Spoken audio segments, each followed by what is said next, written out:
आप सोच सकते हैं कि आपका सहकर्मी थोड़ा अजीब है, लेकिन क्या होगा अगर वह सच में खतरनाक हो? नकली दयालुता से लेकर धीरे धीरे की गई तबाही तक कई छुपे संकेत हैं जो बताते हैं कि ऑफिस में कोई सिर्फ झुंझलाहट नहीं पैदा कर रहा, वह तो बुरा इंसान है। अगर आप समय रहते इन चेतावनी संकेतों को नहीं पहचानते तो आप उनके अगले शिकार बन सकते हैं। चलिए, देर होने से पहले इन 6 चेतावनी संकेतों को समझते हैं। इस वीडियो को अंत तक देखें और कमेंट में बताएं कि कौन सा पॉइंट आपके लिए सबसे फायदेमंद रहा। अगर आपको यह वीडियो अच्छा लगा तो कृपया इसे दूसरों के साथ भी शेयर करें ताकि वे भी मदद पा सकें। Red flag 1, the sneaky source of conflict. मैंने एक बार अपने सहयोगी राज के साथ काम किया, जो सूक्ष्म विघटन में माहिर था। राज ने कभी ऊंची आवाज में बात नहीं की और न ही नाटकीय टकराव पैदा किए। इसके बजाय वह चुपचाप पर्दे के पीछे काम करता था, अफवाहें फैलाता और आधे अधूरे सच साझा करता, जो धीरे धीरे हमारी टीम के बीच विश्वास को खत्म कर देते। उसका लक्ष्य स्पष्ट था, हमें आपस में विभाजित करना और एक दूसरे पर संदेह करना। शुरुआत में उसके बोए गए असहमति के बीजों से मैं परेशान था। मुझे मार्कस ऑरेलियस के वे शब्द याद आए जिन्होंने माना कि यदि हम उन्हें स्वीकार करें तो चुनौतियां हमें कार्रवाई के लिए प्रेरित कर सकती हैं। लेकिन जब मैंने राज के व्यवहार को करीब से देखा तो महसूस किया कि उसके ये कार्य एक अशांत मन से उपजे थे, एक ऐसा आंतरिक संघर्ष जो उसे दूसरों पर नियंत्रण पाने के लिए प्रेरित करता था। तब मैंने तय किया कि मेरी शक्ति उसके अराजकता भरे व्यवहार पर प्रतिक्रिया देने में नहीं, बल्कि अपने मन को साधने में है। मैंने सेनेका की इस सीख को अपनाया कि कोई भी बाहरी कारक हमारी आंतरिक शांति को भंग नहीं कर सकता जब तक हम उसे इसकी अनुमति न दें। इसलिए हर बार जब मुझे उसकी नकारात्मक फुसफुसाहट सुनाई देती तो मैं रुककर गहरी सांस लेता और खुद को याद दिलाता कि मेरी सच्ची शक्ति मेरे भीतर है। यह अभ्यास मेरे लिए एक महत्वपूर्ण मोड़ बन गया। संघर्ष में बह जाने के बजाय मैंने हर विभाजनकारी प्रयास को आत्मविकास और एकता के पाठ के रूप में देखना शुरू किया। मैंने अपने मूल्यों के प्रति सच्चे रहते हुए दयालुता पर ध्यान केंद्रित किया और राज की हरकतों को अपनी भावनाओं पर हावी नहीं होने दिया। नतीजा यह हुआ कि हमारी टीम और अधिक मजबूत और एकजुट हो गई, जो शांति और स्पष्टता की साझा प्रतिबद्धता से जुड़ी थी। आखिरकार जो स्थायी कलह का कारण बन सकता था वह हमारे लिए एक महत्वपूर्ण सीख बन गया।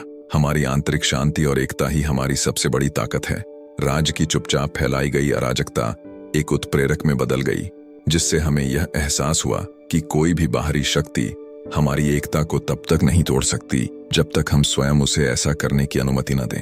Red flag 2, the storm of uncontrolled emotion. कोई सहकर्मी है जिसकी नाराजगी जंगल की आग की तरह भड़कती है। उनकी भावनाएं जरा सी बात पर फट पड़ती हैं और वे बिना सोचे समझे प्रतिक्रिया दे देते हैं। उनके इस क्रोध या गहरे आहत होने से कार्यस्थल एक तूफानी समुद्र जैसा महसूस होने लगता है। एपिक्टेटस ने सिखाया कि हमें कोई घटना स्वयं परेशान नहीं करती, बल्कि हम उसे कैसे देखते हैं वही मायने रखता है। जब हम किसी ऐसे व्यक्ति का सामना करते हैं जो कच्ची, अनियंत्रित भावनाओं से भरा होता है, तो हमें शांति और आत्मसंयम के बारे में सीखने का अवसर मिलता है। ऐसे सहकर्मी हमें दिखाते हैं कि जब हम अपनी भावनाओं को बेलगाम छोड़ देते हैं तो क्या होता है। गौस से या डर से प्रतिक्रिया देने के बजाय हम स्थिर रहने का चुनाव कर सकते हैं। हम याद रखते हैं कि स्टोइक दर्शन का मार्ग यह है कि हमारा मन स्पष्ट और हमारा हृदय शांत रहे। हम समझते हैं कि सच्ची शक्ति अपनी भावनाओं पर नियंत्रण रखने से आती है। उनके बेकाबू व्यवहार को हम आत्मसंयम और आंतरिक शांति का अभ्यास करने का संकेत मान सकते हैं। जब हमारे आसपास गुस्सा और तीव्र भावनाएं उमड़ती हैं तो हम एक पल ठहरकर गहरी सांस लेते हैं और सोचते हैं। हम खुद को याद दिलाते हैं कि हर क्रोधपूर्ण प्रतिक्रिया हमारे लिए धैर्य का अभ्यास करने का एक अवसर है। शांत रहकर हम अपनी आंतरिक शांति की रक्षा करते हैं और अंधकार में एक प्रकाश की तरह बनते हैं। हम सीखते हैं कि हमें अराजकता में शामिल होने के लिए मजबूर नहीं किया गया है। हम शांति का केंद्र बन सकते हैं, अपने और अपनी टीम के लिए एक सुरक्षित स्थान। ऐसा करके हम सभी के लिए एक बेहतर, अधिक सकारात्मक कार्यस्थल बनाते हैं। Red flag 3, the blame shifter. हर अच्छी टीम में जिम्मेदारी निभाना सबसे जरूरी होता है। फिर भी कुछ सहकर्मी इस कर्तव्य से बचने के लिए हमेशा दूसरों को दोष देने का रास्ता अपनाते हैं।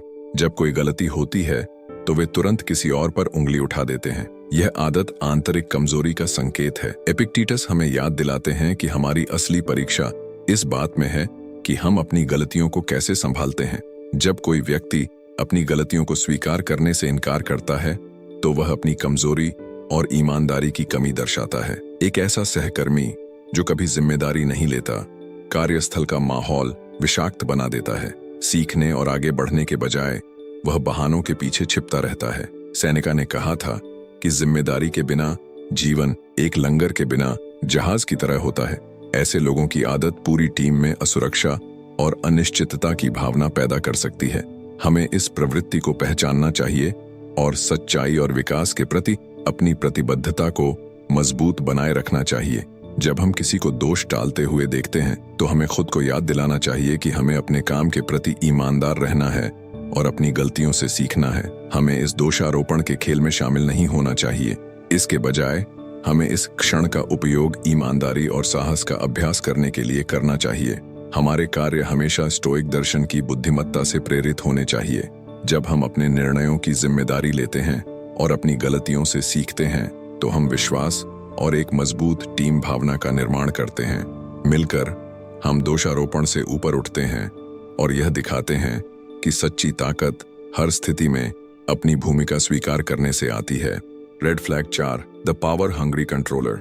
हमारी टीम के भीतर कोई ऐसा व्यक्ति हो सकता है जो सत्ता की लालसा रखता है। यह सहकर्मी हर काम और हर बातचीत को नियंत्रित करना चाहता है। उसका यह नियंत्रण पाने का जुनून भीतर छुपी गहरी असुरक्षा और भय को दर्शाता है। मार्कस ऑरेलियस ने सिखाया था कि सच्ची शक्ति दूसरों पर शासन करने में नहीं बल्कि स्वयं को नियंत्रित करने में है। जो व्यक्ति हमेशा नियंत्रण चाहता है वह अक्सर अपने भीतर की खाली जगह को भरने की कोशिश कर रहा होता है। ऐसा सत्ता लोलुप सहकर्मी भरोसा जीतने के लिए आकर्षण और वादों का सहारा लेता है, लेकिन उनकी मुस्कान के पीछे एक ऐसी महत्वाकांक्षा छिपी होती है जो टीम को नुकसान पहुंचाती है। वे स्थितियों को अपने लाभ के लिए मोड़ते हैं। यह भूल जाते हैं कि एक टीम तभी सफल होती है जब हर सदस्य को सम्मान मिले। उनके कार्य टीम के विश्वास और समर्पण को तोड़ सकते हैं। जब हमें यह खतरे का संकेत दिखे तो हमें अपने मूल्यों पर अडिग रहना चाहिए। हम जानते हैं कि सच्ची नेतृत्व क्षमता दूसरों को नियंत्रित करने से नहीं बल्कि उनकी सेवा करने से आती है। हम सहयोग और सम्मान की भावना के साथ काम करने का चुनाव करते हैं। स्टोइक दर्शन का अनुसरण करते हुए हम अपनी आंतरिक शक्ति को विकसित करने पर ध्यान देते हैं, न कि निरर्थक सत्ता की दौड़ में शामिल होते हैं। उनके द्वारा उत्पन्न हर चुनौती हमारे लिए विनम्रता और आत्मसंयम का अभ्यास करने का अवसर है। हम कंधे से कंधा मिलाकर काम करते हैं, यह जानते हुए कि हमारी सच्ची शक्ति हमारी एकता और हमारे चरित्र की मजबूती में निहित है।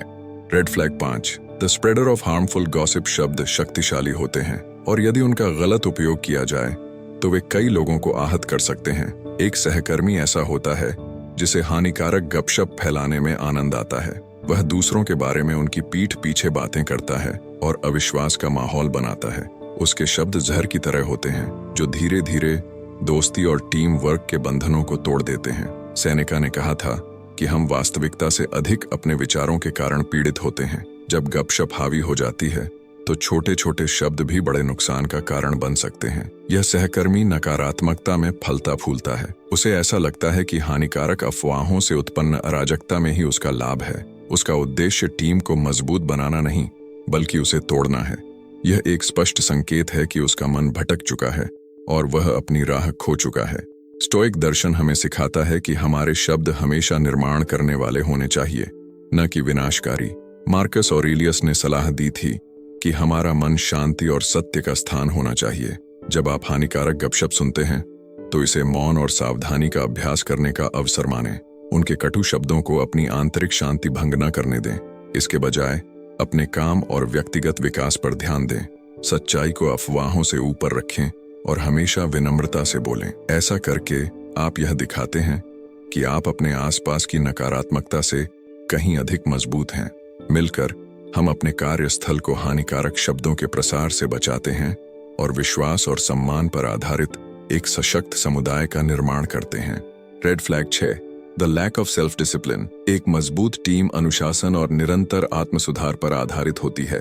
फिर भी कभी कभी हमें कोई ऐसा सहकर्मी मिलता है जो अपने कार्यों पर नियंत्रण रखने के लिए संघर्ष करता है। यह व्यक्ति आसानी से ध्यान भटकने देता है, बुरी आदतों या त्वरित सुखों के सामने झुक जाता है। आत्मसंयम की यह कमी गहरी कमजोरी का संकेत देती है। एपिक्टेटस ने सिखाया था कि हमारा सबसे बड़ा शत्रु हमारे अपने मन की अव्यवस्था है। आत्म अनुशासन के बिना हमारी आंतरिक शक्ति बिखर जाती है। ऐसा सहकर्मी लापरवाह या असावधान लग सकता है।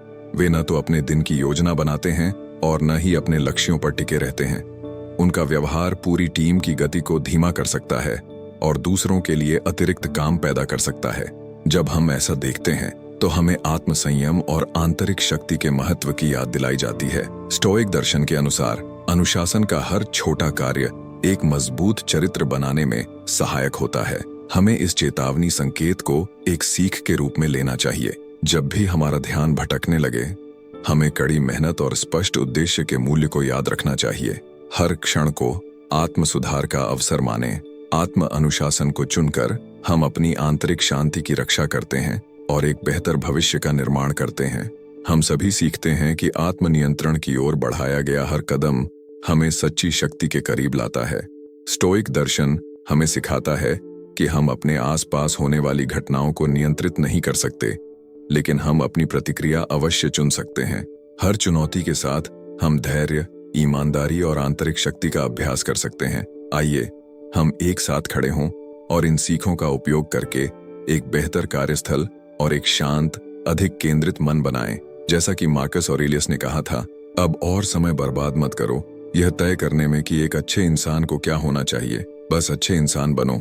हम सभी में वह शक्ति हो कि हम नकारात्मकता से ऊपर उठें और अपने आंतरिक प्रकाश की रक्षा करें। मिलकर हम सम्मान, एकता और सच्ची बुद्धिमत्ता से भरा एक स्थान बनाएंगे।